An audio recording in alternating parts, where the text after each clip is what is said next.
Bonjour à tous et bienvenue sur ce webinaire hebdomadaire sur les positions des banques sur le Forex présenté par professeurforex.com sur la salle de trading live de DailyFX.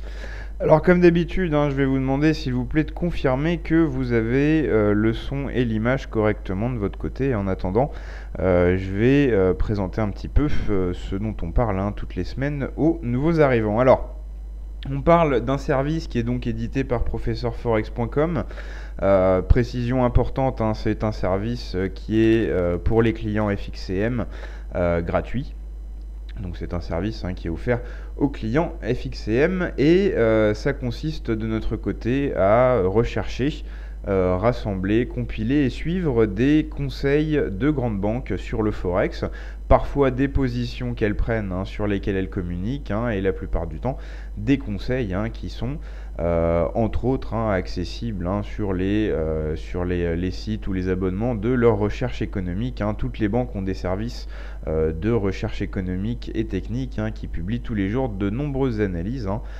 C'est souvent assez indigeste, mais nous, notre travail, c'est justement de ressortir de tout ça les conseils fermes avec point d'entrée, stop et limite. Ça nous donne donc un réservoir de positions forex, de swing et de moyen terme en provenance de grandes banques. On couvre 10 paires de devises. En 2015, on a 17 banques qui sont apparues au moins une fois dans le portefeuille. Et donc le fait qu'il y ait 17 banques, c'est source parfois de conseils contraires. J'ai regardé un petit peu ce qu'on avait dans le portefeuille avant de vous parler. Je vois qu'on a des conseils contraires qui sont entrés en portefeuille aujourd'hui. C'est des cas intéressants, mais c'est aussi des cas où on se rend compte que le portefeuille des banques n'est pas réellement un service de signaux de trading, dans la mesure où ce n'est pas une source unique. On peut avoir des positions opposées, et quand on se trouve dans ce cas-là, il faut savoir faire ses propres choix en fonction de différents facteurs. Et c'est un exercice auquel notre équipe se prête avec un portefeuille réel qui est géré et publié sur l'espace membre et qui se base sur une sélection de positions trouvées dans le total du portefeuille des banques. Donc pour résumer, le portefeuille des banques, c'est un réservoir, de conseils, de swing trading et de moyen terme, exclusivement sur le Forex. Il faut par-dessus ça faire un travail, de sélection et parfois d'analyse des performances des banques pour savoir quelle banque on va suivre sur quelle paire de devises. Et ça justement, c'est un exercice auquel on se prête avec le portefeuille réel. On va donc tout de suite rentrer dans le vif du sujet avec les positions en cours. Je rappelle brièvement comment se déroule ce webinaire. C'est un webinaire hebdomadaire, donc ce qu'on fait, c'est que tous les lundis après-midi, on passe en revue la totalité du portefeuille, les positions en cours, ainsi que les ordres en attente, et on pointe sur les graphiques les positions les plus récentes. On voit là par exemple qu'on a une position acheteuse, donc plus ou moins à contre-tendance de Crédit Suisse sur l'euro-dollar. On voit qu'on a 3 banques qui sont positionnées à la vente, qui pour une position de Citi qui a été ouverte le 28 juin, une autre position de Citi ouverte le 8 juillet. Une de JP Morgan ouverte le 19 août, 3 positions vendeuses, et là on a Crédit Suisse qui vient se positionner à l'achat depuis le 1er septembre. C'est donc une position qu'on va aller voir plus en détail sur les graphiques. C'est aussi ça l'exercice auquel on se prête le lundi après-midi. On essaye de pointer les seuils conseillés par les banques sur les graphiques, et on essaye de voir derrière ça quelle peut être la réflexion de la banque et si on y adhère ou pas. C'est un peu ça aussi l'exercice auquel se prêtent nos utilisateurs, tout simplement recevoir un conseil et au lieu de le suivre aveuglément, le pointer sur les graphiques et voir s'il y a des éléments tangibles d'analyse qui permettent d'appuyer ce conseil. Donc là, une position euro-dollar acheteuse qu'on verra plus en détail dans quelques instants. Sur GBP-USD, rien de nouveau. La position la plus récente est une position qui date du 28 juillet. C'est deux positions de long terme dans le contexte post-Brexit. Une de Citi, une de Société Générale, compte tenu des objectifs que vous voyez pour une banque à 1,20, pour l'autre à 1,25, c'est des positions qui sont appelées à rester encore un moment en portefeuille. En ce qui concerne le dollar yen, on a une position assez récente qui date du 2 septembre, une position vendeuse. On va donc la développer plus en détail sur les graphiques dans quelques instants. Pour terminer avec les positions en cours, donc sur USD CAD, toujours rien de nouveau, et sur NZD USD, la même chose. La dernière position ouverte date du 29 août. Donc je vous propose maintenant de passer tout de suite sur les graphiques, à commencer par la paire Euro-USD. Donc je vais reprendre de mon côté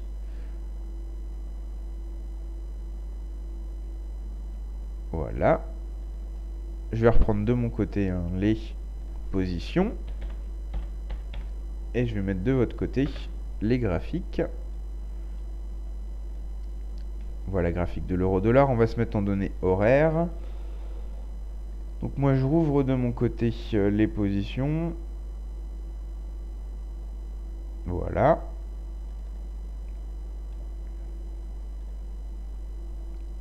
Donc euro-dollar, on avait dit position acheteuse de Crédit Suisse ouverte le 1er septembre au cours de 1,1140. C'est le seuil que je vais pointer tout de suite.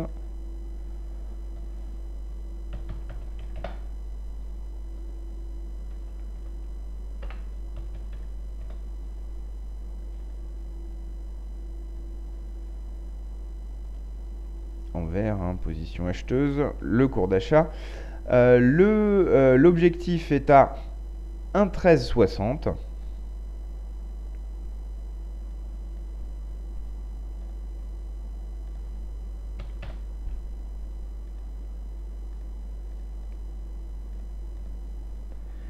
Et le stop est à 1,1046.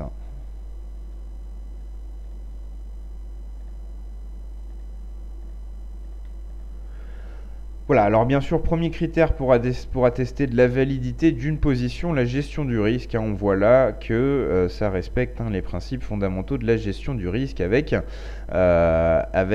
donc un stop plus serré que la limite.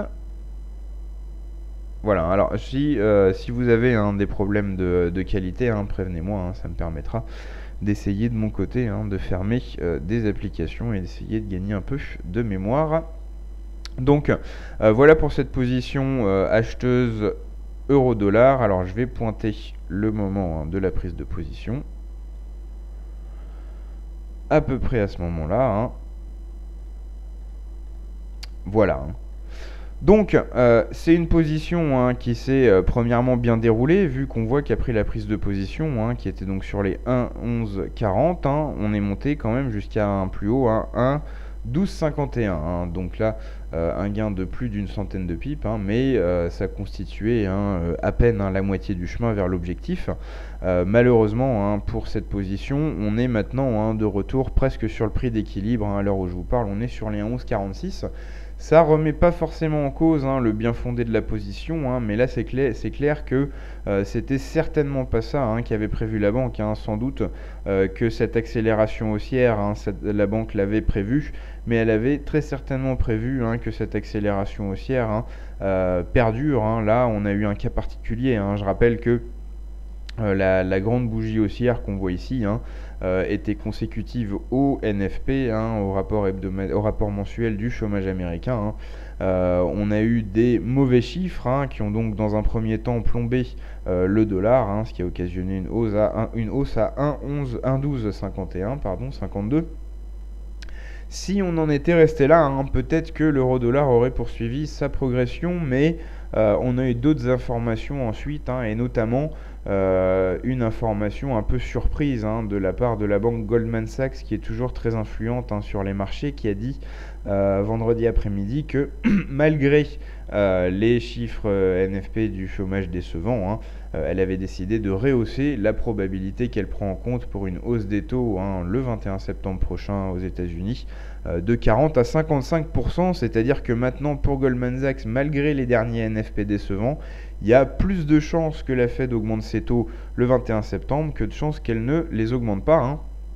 Donc ça, effectivement, de la part d'une banque telle que Goldman Sachs, un avis aussi tranché qui vient directement ensuite, après des chiffres, des NFP très décevants, c'est forcément quelque chose qui est venu contrecarrer un peu les plans des haussiers. Donc on ne peut pas en vouloir à la banque de ne pas avoir prévu, ce contexte. Mais en tout cas, on peut expliquer pourquoi pour l'instant la position est revenu sur son prix d'équilibre. Rien ne dit d'ailleurs qu'on va réussir à continuer la baisse.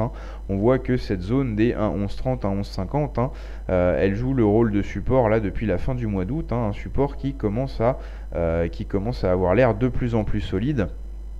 Donc effectivement, ça peut être, c'est une position qui peut éventuellement toujours être une bonne idée.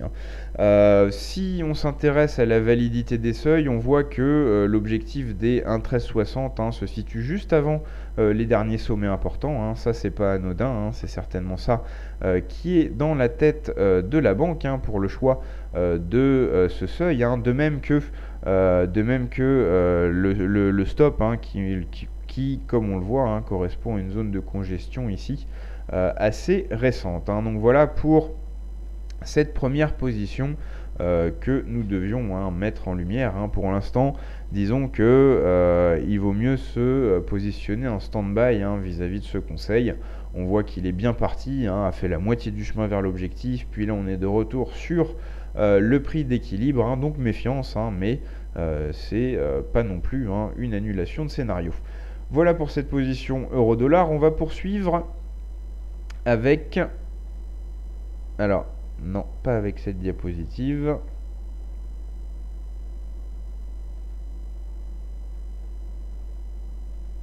Voilà, je reprends les graphiques.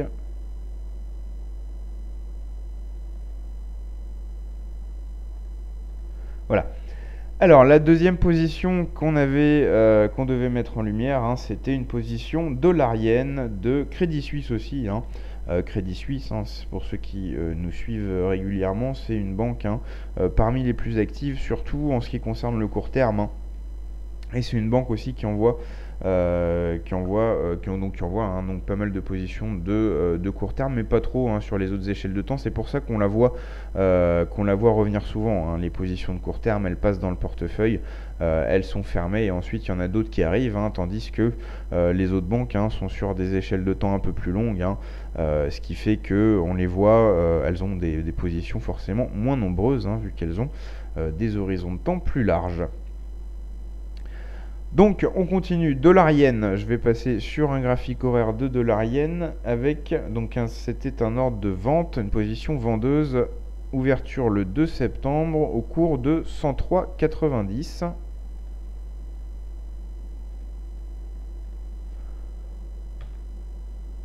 Donc un bon timing, on peut le dire, parce que les derniers sommets étaient pas loin de ce seuil des 103,90.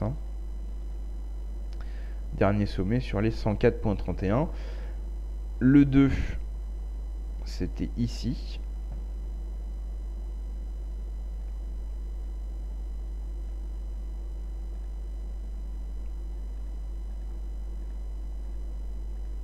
Voilà.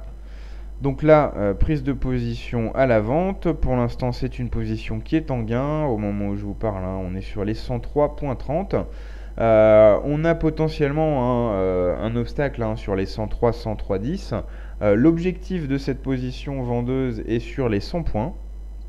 Un objectif psychologique, un objectif psychologique par excellence même.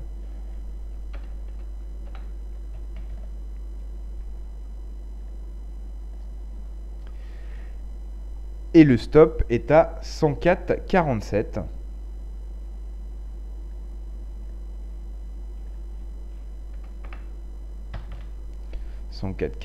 Avec là pour le coup un stop qui est serré par rapport à l'objectif. On aurait pu respecter les règles élémentaires de gestion du risque et choisir un stop plus serré. Donc là déjà le timing est bon, vu qu'on voit que c'était quand même un sommet important ce sommet là et qu'on est quand même rentré à la vente proche de ce seuil. Ça c'est un bon point déjà. Ensuite le stop des 104,47, On voit qu'il correspond assez précisément à ce plus bas là qui date du mois de juillet, mais globalement, hein, c'est vrai que la justification graphique, hein, de ce seuil n'est pas nette. C'est différent pour les 100 points. Hein. On voit qu'il y a beaucoup plus, hein, de points de creux majeurs, hein, qui ont été marqués sur ce seuil. Et en plus, hein, comme je l'ai dit, hein, c'est un seuil psychologique par excellence. Hein. Donc là, l'objectif s'explique facilement, hein, peut-être un peu moins que le stop. Hein. Le stop, c'est peut-être aussi tout simplement un stop serré. Hein. La banque se dit, hein, qu'elle n'est pas forcément à 100% sûre d'elle, hein, et que ce pari en direction des 100, hein, semble intéressant, mais qu'après tout, hein, elle ne se risquera pas un risque de perte trop important. Hein. Donc ça justifie aussi le stop serré.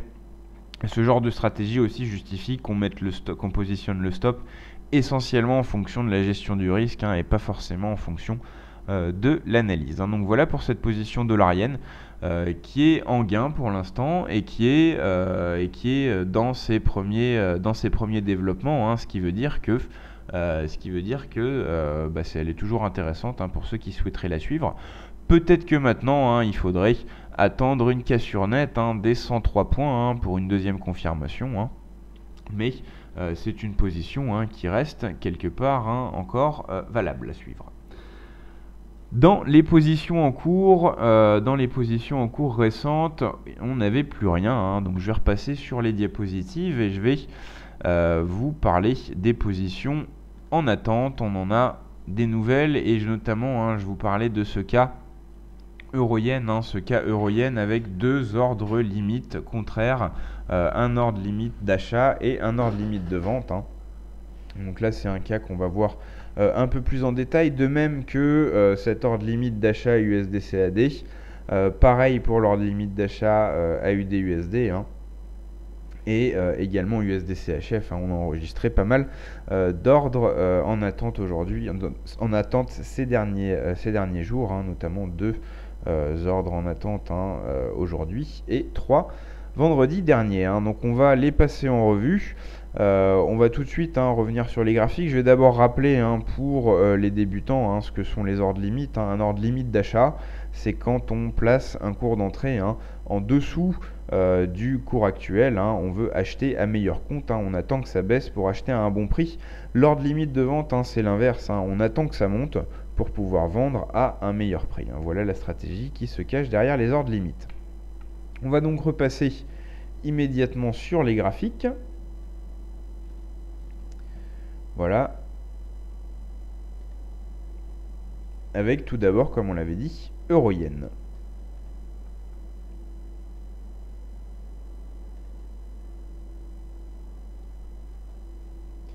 Alors le premier ordre, c'est un ordre limite d'achat au cours d'entrée de 113,30.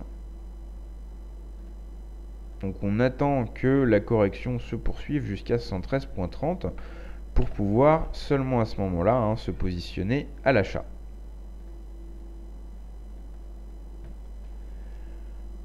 À partir du moment où on sera positionné, l'objectif sera sur les 120.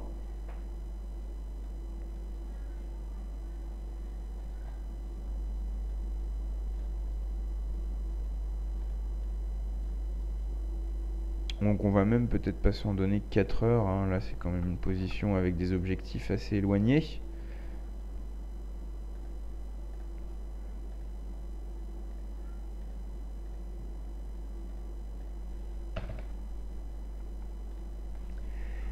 Et le stop 112,30.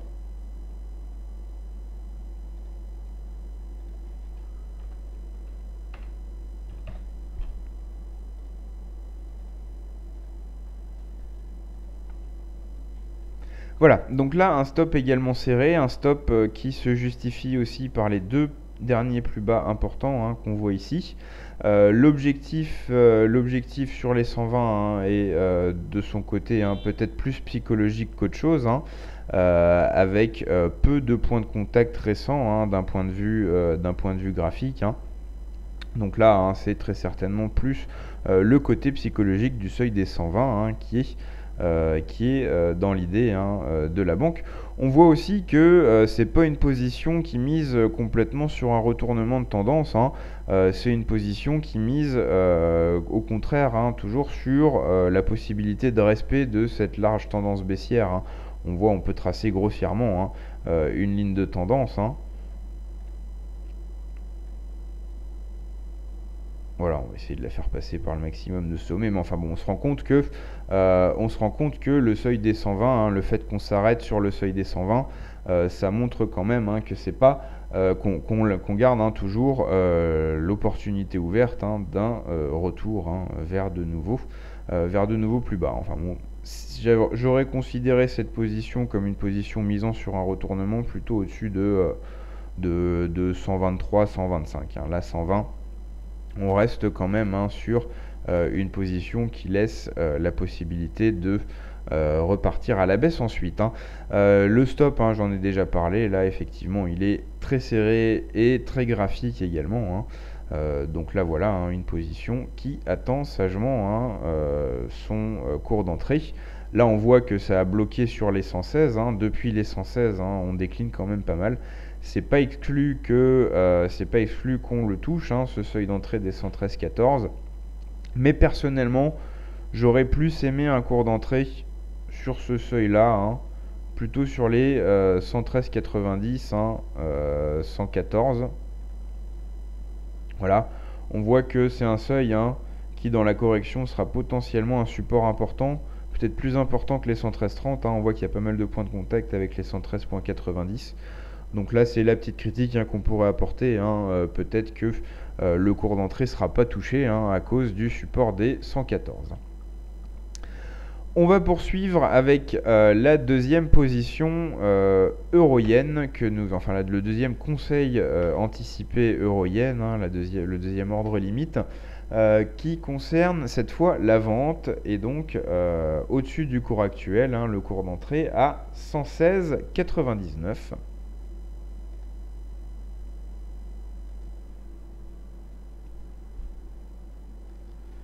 116,99.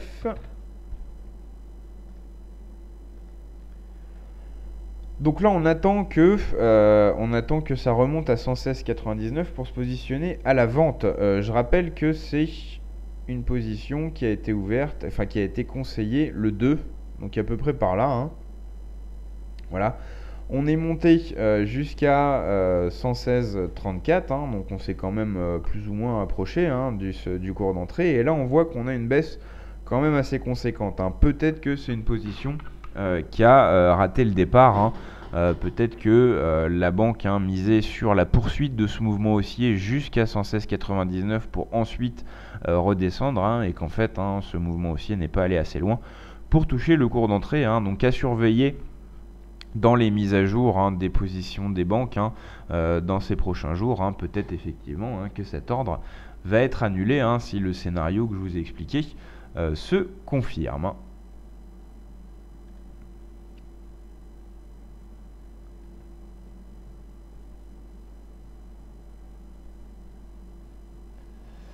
Voilà, alors je regarde un peu vos commentaires, hein. Voilà, alors on parle d'expliquer les seuils. Oui, effectivement, il y a certains d'entre vous qui expliquent l'importance des seuils par l'indicateur Ishimoku, hein, éventuellement, pourquoi pas. C'est ça hein, l'exercice, auquel on se prête, hein. On pointe des conseils et on essaye de voir hein, pourquoi ces seuils et ces conseils hein, ont été conseillés, hein, pour voir justement si on est d'accord avec ou pas, hein. Donc effectivement, si vous avez repéré hein, que certains seuils peuvent être expliqués par Ishimoku, hein, ça m'étonne pas plus que ça, et c'est un bon point, hein. Ça veut dire que on a des éléments techniques hein, qui valident la position, hein. Donc je vais continuer avec donc ce cours d'entrée 116,99 que je vous ai expliqué qu'il allait peut-être pas jamais être touché, hein, parce que là à mon avis la banque elle prévoyait une extension de ce mouvement là qui est visiblement déjà terminé. Ça se confirmera sous les 115, mais là ça semble mal parti, hein. Donc si jamais on le touche, ce cours d'entrée des 116,99, on visera les 112,80.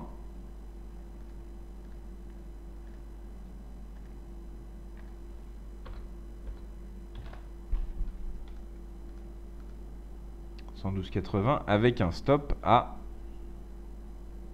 117,30.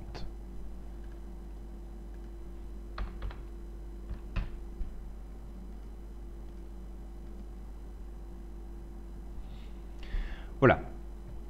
Donc le stop des 117,30, hein, c'est graphiquement pas grand chose. C'est peut-être lié au seuil des 117. La banque visait un cours d'entrée juste en dessous du seuil des 117. Les 117,30, ça correspondrait à un seuil, un dépassement de 30 pips. Bon, là on peut confirmer une cassure quand même. Donc là ça voudrait dire que cette résistance des 117 repérée par la banque n'est plus valide. Donc là on a un stop qui se base très certainement sur cette réflexion. Quant à l'objectif, on voit que on va dire les derniers plus bas conservateurs. Les derniers plus bas sont plutôt sur les 112,30, mais on a aussi une série de plus bas intermédiaires sur les 112,80.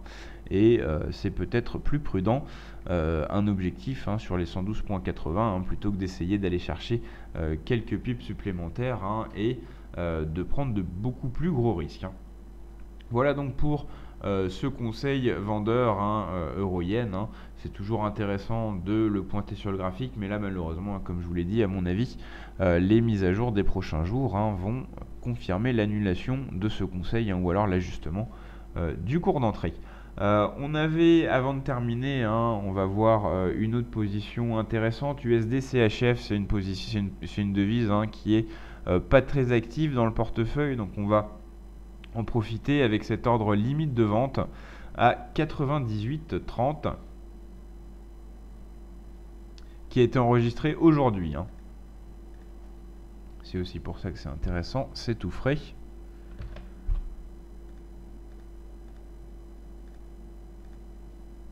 Donc on attend que ça remonte à 98,30 pour se positionner à la vente et viser 97,55.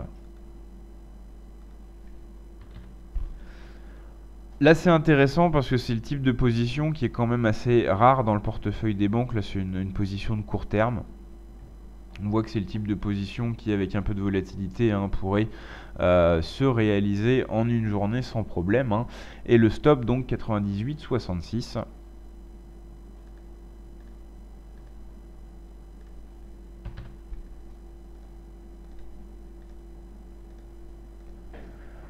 Voilà, donc le seuil des 98,66, c'est juste après ces deux sommets-là qui sont importants, et juste avant ce sommet-là qui l'est encore plus. L'objectif des 97,55, c'est juste avant les 97,50, c'est aussi sans doute lié à ce plus bas-là. Excusez-moi. C'est effectivement assez, compte tenu de la réaction haussière qu'on a eue quand on a testé les 97,50, c'est effectivement pas une mauvaise idée d'avoir un objectif au-dessus de ce seuil des 97,50. Donc voilà, là on attend une remontée à 98,30. On voit qu'il y a une résistance qui se dessine juste au-dessus des 0,98, sur les 0,9815 environ. Donc il va falloir surpasser ça avant que la position se déclenche. Donc pour l'instant, un conseil qui semble assez bien ficelé et qui reste à surveiller. Surveillons l'avancée vers le cours d'entrée des 98,30. Voilà, on a maintenant fait le tour de l'essentiel des positions importantes en ce début de semaine. Je vais faire quelques rappels simplement. Je rappelle que ce dont on parle, c'est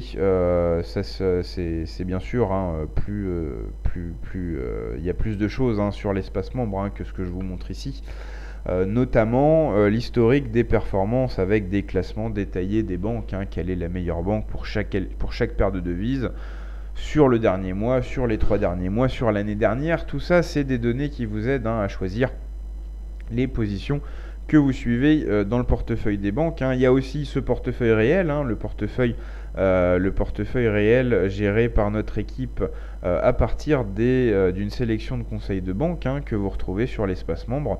Tout ça, donc pour vous dire que ça peut être aussi intéressant pour ceux qui sont habitués à suivre ce webinaire, d'aller voir directement de vos yeux ce qu'il en est grâce à notre offre d'essai de 7 jours que vous trouverez facilement sur professeurforex.com. Je vous rappelle aussi que ce webinaire auquel vous venez d'assister sur la salle de trading live DailyFX, vous le retrouvez tous les lundis à 16 h.